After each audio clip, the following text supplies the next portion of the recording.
Bienvenidos nuevamente a otro episodio más de Entre Planos, donde cada conversación construye un nuevo horizonte.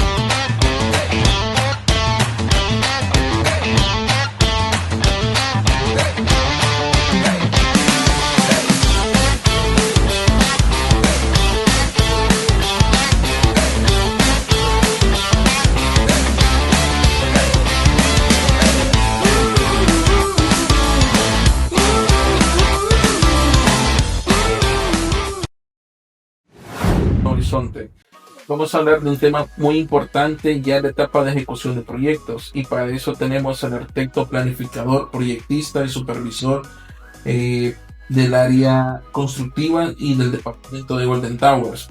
Arquitecto, bienvenido. Muchas gracias, querido arquitecto Álvaro. Un gusto en saludarlos en este medio. Agradecerte a ti por la invitación que me has dado en esta oportunidad de poder participar en este bonito programa, que la verdad pues ha estado muy interesante. Episodio a episodio se ha venido hablando de diferentes temas que creo que nos competen a todos en la parte de la construcción y en la parte de lo que es el diseño, ¿verdad? Y lo interesante pues que es un tema bastante especial y que se da con gente que está en nuestro medio, o sea, en el ámbito nacional. Es muy interesante y pues la verdad agradecido. No, gracias, para nosotros es un honor tenerte aquí en el chat de Golden Towers, donde vamos a hablar de la supervisión y la planificación de proyectos.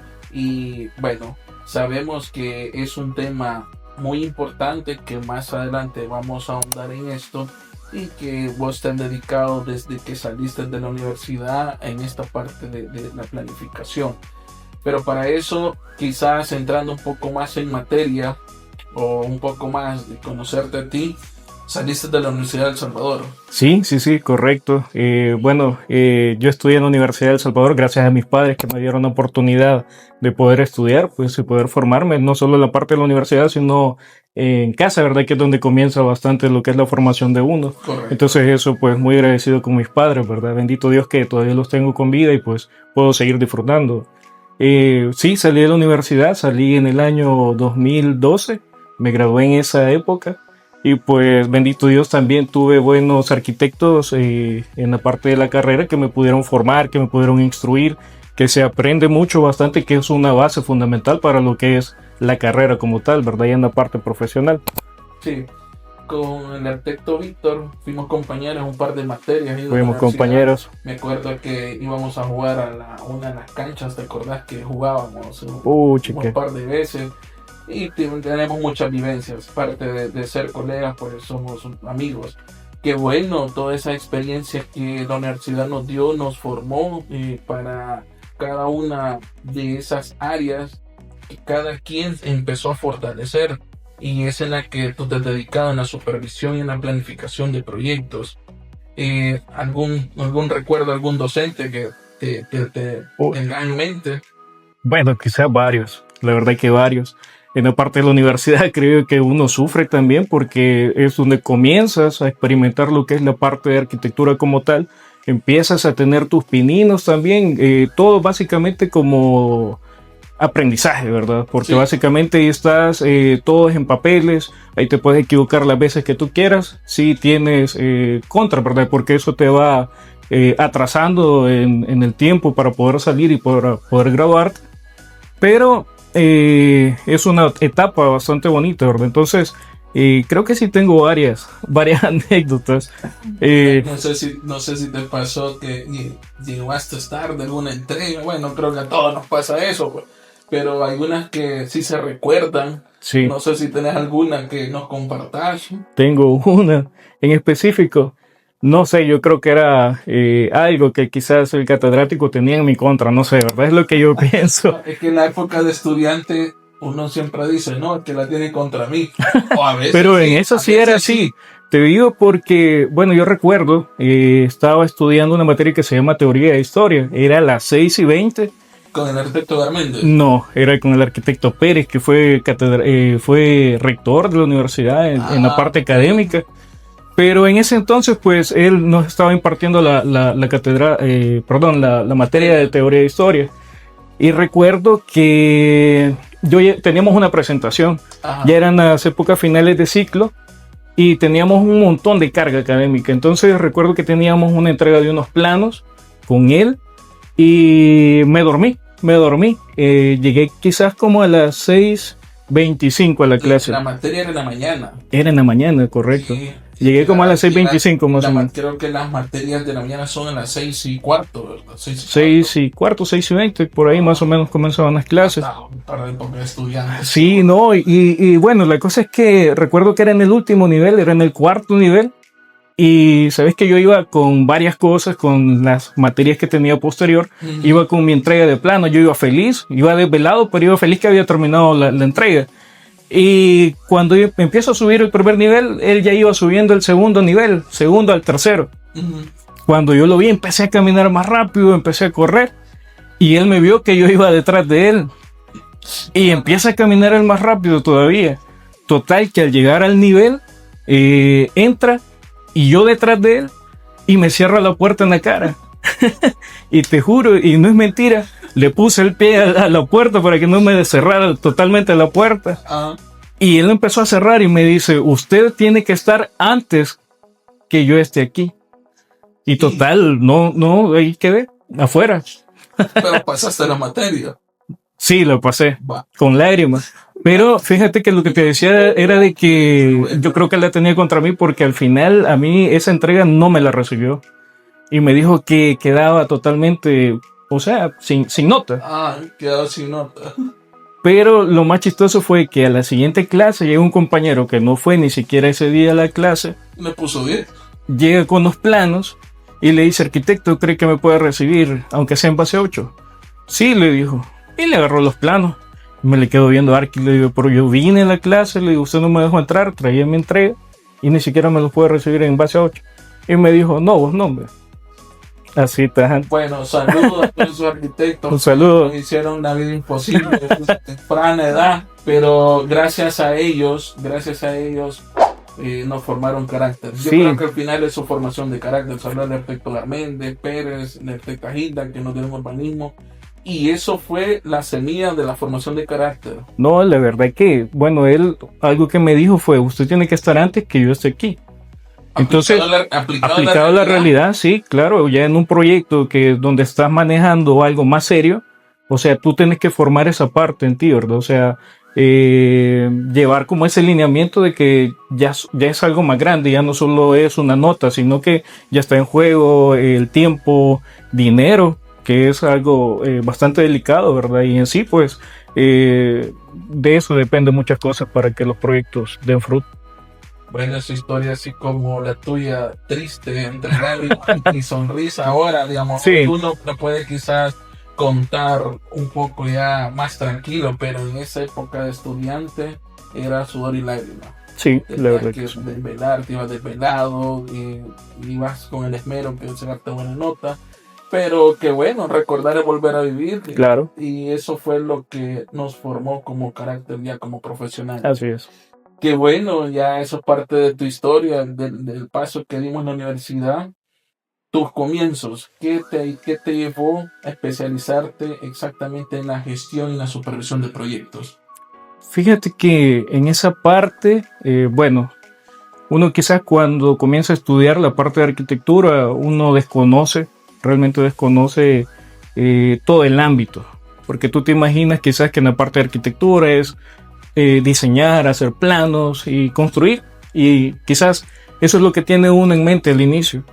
Más sin embargo, ya estando ya en el lugar, te das cuenta que no es solo eso, sí, sino que es un proceso exageradamente holístico. Sí, es grande, cosas es grande. Que la universidad sí no te da todas esas pinceladas, pero ya la realidad sí. Correcto. Y es lo que vos has desenvuelto, lo que haces, especializarte en esa parte. Sí, y como tú ya bien lo dices, o sea, la universidad es una base, te va formando, te da un carácter, pero básicamente ya el carácter propio como arquitecto te lo va dando también en el campo, ¿verdad? Correcto. Entonces, bueno, parte de mi motivación quizás fue de pequeño. Realmente a mí siempre me ha gustado como el arte de dibujar y uno dice, si puedes dibujar vas a ser arquitecto. Creo que es lo más común que uno dice. Ah, correcto. Puede dibujar un futuro arquitecto. Así es. Pero no, porque no solo se trata de eso. Sí. Pero en sí, creo, de pequeño me gustaba mucho hacer bocetos, hacer dibujos. Creo que la primera que se dio cuenta fue mi mamá, que podía dibujar, que ya podía esbozar cosas que veía y las trasladaba en papel. Poco a poco eso quizás fue evolucionando, mediante iba creciendo, pues me iba formando a la idea de qué era la carrera que yo podía optar, ¿verdad? Sí, hice un análisis de diferentes carreras, pero no, realmente no me veía en otras carreras más que en esta, y a la larga y al día de hoy puedo decir gracias a Dios no me he equivocado, porque me gusta lo que hago. Si se sufre, tú lo sabrás, Sí. se sufre mucho a veces en ciertos aspectos, pero la recompensa pues está día a día, ¿verdad? Entonces no me arrepiento de esa parte de haber elegido esta carrera, gracias a Dios y a mis padres también, ¿verdad? Qué bueno, es una carrera hermosa que sí se tiene que hacer mucho esfuerzo, te tienen que apasionar. Es correcto. Porque si no, esta carrera de arquitectura, si no apasiona, uno va a sentir que es pesada, que no es para ellos. Entonces creo que como todas las carreras, es una pasión por lo que se hace. Qué bueno tus inicios desde pequeño que vos venías haciendo dibujos y tus papás creo que son base fundamental para seguirte diciendo adelante, continuar, que ellos fueron el factor inicial para que vos despegaras como arquitecto y hoy sos un gran arquitecto con una especialización en poder gestionar tanto personal, recursos humanos, materiales, planificar tiempos, o sea, son tantas cosas que uno tiene que hacer y ver en cada uno de los procesos constructivos. Qué bueno. Y hoy, ¿qué puedes comentar con el arte de supervisar sin detener los proyectos? ¿A qué me refiero? ¿Cuál es la parte medular que vos has visto que se debe de tener en esa supervisión o en la planificación? Bueno, ya hablando en tema propio de lo que es la parte de la supervisión, pienso de que pudiéramos tomar 3 puntos quizás, 3 pilares que son los que deben de estar ahí fijos, ¿verdad? Estos pilares, uno pues primeramente podría ser la parte técnica. ¿Ya? Okay. En la supervisión no es como que solo vas a mandar a alguien y que esta persona va a estar parado viendo que se ejecuten. Sí. No es así, porque realmente si tú no tienes un conocimiento técnico propio y profesional, no podés ejecutar una obra. Sin conocimientos es mentira. Alguien puede decir, no, si yo puedo ir a construir. Pero realmente en el campo te vas a topar con un montón de situaciones que no las ves en la parte de estudio muchas veces, sí. Ya, sino que es parte también del conocer mediante el tiempo, ¿verdad? Mediante procesos que tú ya has vivido, experiencias que te van formando y que te van dando ese carácter técnico. Uno sí es la parte de estudio y la otra es la parte de conocimientos en el campo, ¿verdad? Ese sería como uno de los principales pilares. Okay. El otro, lo que sería lo de la parte de la supervisión, sería empaparte del proyecto, conocer a fondo todo lo que son los planos, tener el conocimiento de cuáles son tus límites, alcances y metas, ¿verdad? Quizás ese es el otro punto, digamos, analizar y estudiar bien la planificación digamos, ya estás en campo. Tú ya podés discernir o tomar decisiones asertivas de cada uno digamos, de estas áreas del proyecto. Y como otro punto que tengas en mente, el tiempo. El tiempo es clave fundamental. Del tiempo depende no solo que el proyecto salga bien, sino que también depende la parte económica, que ya lo mencionábamos antes. La parte económica, tú sabes que cuando son contratos cerrados, pues estás sometido a que no te puedes pasar de ese monto. Y el tiempo, si tú te pasas de un tiempo que ya tenés predestinado, planificado, esto te perjudica totalmente, porque ya empiezan costos que no los tenías como previstos, entre otras cosas, ¿verdad? Sí, esos 3 puntos claves que tú has compartido, creo que el más necesario a cumplir es el tiempo. Sí. Como dicen, tiempo es dinero, y si dentro de la proyección uno se excede eso es plata tanto para la empresa o para el propietario. Para el propietario. Claves, que son claves, esos que has mencionado, muy interesantes. Ahora, ¿qué errores más comunes crees que se ve en la supervisión? Tú que te has dedicado desde que saliste de la universidad, te has dedicado a planificar, a proyectar. ¿Cuál crees que pueden ser esos errores más comunes que se pueden ir mejorando dentro de las supervisiones? Bueno, quizás un error, quizás que pudiéramos mencionar en esta parte es no dedicarle el tiempo a la parte de la supervisión. Eso es crítico porque supervisar requiere también de tiempo, de que tú estés presente, que estés llegando, que estés hablando, no solo con el cliente ni con parte del equipo, sino que con la gente que realmente también está metiendo manos en la obra. Ya, porque tú puedes dar una directriz. Sí. Y puedes decirle, mire, colóqueme un elemento aquí estructural. Pero este elemento estructural pues tiene que tener medidas, tiene que tener especificaciones técnicas. No solo vas a llegar y decirle al maestro de obra, mire, aquí necesito una columna, sin darle especificaciones. Entonces puede venir el maestro y él te va a colocar lo que él piensa que es lo correcto. ¿Qué estrategia recomendás para evitar atrasos y sobrecostos? Bueno, en este tema quizás una de las recomendaciones sería que tú como supervisor estés presente, dedicado también en la parte constructiva. No solo es como que tú vas a ir, te vas a presentar y vas a estar parado viendo qué es lo que está sucediendo. Tú tienes que meterte, empaparte directamente y no solo en la parte como de revisar planos y ver que todo esté, sino que comprobar realmente que las cosas que están ejecutándose sean tal cual están en planos.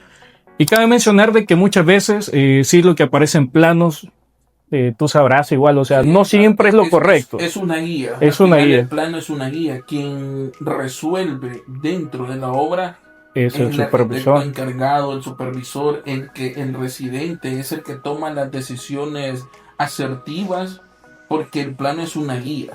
Correcto. Entonces, lo que tú decís, esa supervisión tiene que ser constante y estar encima del trabajador. Bueno, de hecho, creo que hace poco nos topamos con algo, tú y yo, que era una parte de demoler, ¿verdad? En el diseño nos aparecía como que pudiéramos demoler, crear un espacio totalmente bonito, grande, pero cuando ya hicimos la visita del lugar de la edificación nos dimos cuenta que no podíamos demoler unas paredes porque eran fundamentales. Sí. Entonces, conocer también la parte en la que tú vas a estar ejecutando es muy importante porque eso nos genera poder encontrar las soluciones acertadas. Correcto. ¿Verdad? Eso es lo que menciona el arquitecto. Fue un caso que tuvimos en el centro histórico, un edificio de 1954, donde el cliente lo que quería era, lógico, ganar más espacio. Pero en un inicio nosotros vimos que habían dos paredes que sí se podían demoler. Estaba cerrado, no se podía accesar.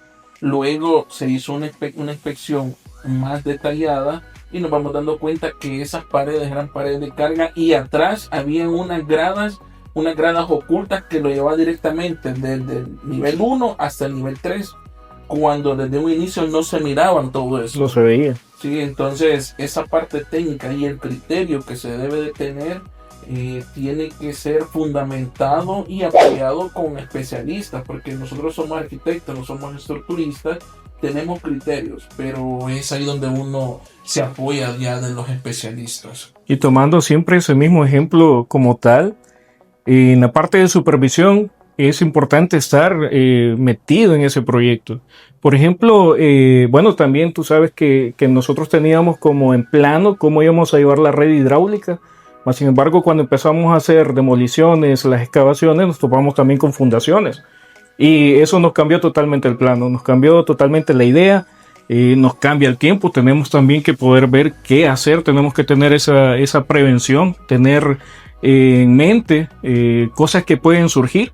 Y pues a la hora ya de estar ahí, buscar una solución que no solo sea la solución viable tanto para el espacio arquitectónico, sino que para la gente que lo va a estar ocupando a diario y para el cliente, porque o sea, teníamos que buscar, nosotros podíamos haber dicho no, hagamos algo más astral, algo que pudiera ser mucho más costoso, inconstruible también, inconstruible y costoso. Pues al final nosotros somos parte en la parte de supervisión neutra, ¿verdad? Porque nosotros tenemos que estar tanto del lado de la parte de ejecución como del cliente, ¿verdad? Entonces nosotros somos una parte, como, por decirlo así, como un abogado, ¿verdad? Correcto. Esa, lo que menciona el arquitecto Víctor, es algo que nos acaba de suceder. Nosotros hemos planificado una red hidráulica, lógicamente, en papel, en planos, pero cuando vamos al sitio, empezamos a hacer las exploraciones, un edificio viejo, del que mismo que mencionamos, el ejemplo del centro histórico, una losa de piso creo que de 30 centímetros. De 30 centímetros. Pero era la forma constructiva como era antes. Y él toma la decisión de cambiar la ruta hidráulica que ya se tenía, para bien del proyecto y para no hacer sobrecostos, porque demoler la losa lo podríamos hacer fácil, pero eso nos implicaba más tiempo. Más tiempo, correcto. Y también comprometer la estructura como tal. Y lo que va en la parte de supervisión, pues al final, o sea, imagínate de que como ya la directriz estaba, el plano decía pasar por acá. Lo que estaban haciendo en ahora era comenzar a picar la gente que nosotros teníamos. Y uno no está pendiente, capaz llego más tarde o no te das cuenta de esa parte, se demuele la losa. Y era parte de fundaciones como tal, de un área crítica que es el área de las gradas. Muy interesante todo este tema que estamos hablando, porque la supervisión es medular y primordial para el éxito de un proyecto. Ahora, ¿qué nos puedes comentar con la comunicación que se tiene que tener entre el supervisor y la gente, digamos, el personal que tenés a cargo?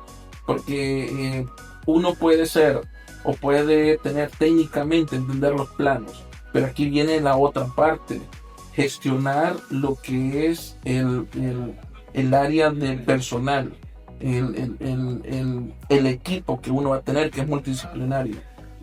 Yo recalco, Víctor es bien empático con todos los trabajadores, porque él siempre busca que ellos se sientan en un área agradable, sin pasar sobre sus derechos que tienen. Él siempre está muy pendiente de los trabajadores. ¿Cómo ves esa parte? ¿Cómo has gestionado ese momento con el personal, el equipo, trabajadores de la construcción? Bueno, para empezar, gracias por cómo ves tú parte de mi desarrollo en la parte de supervisión.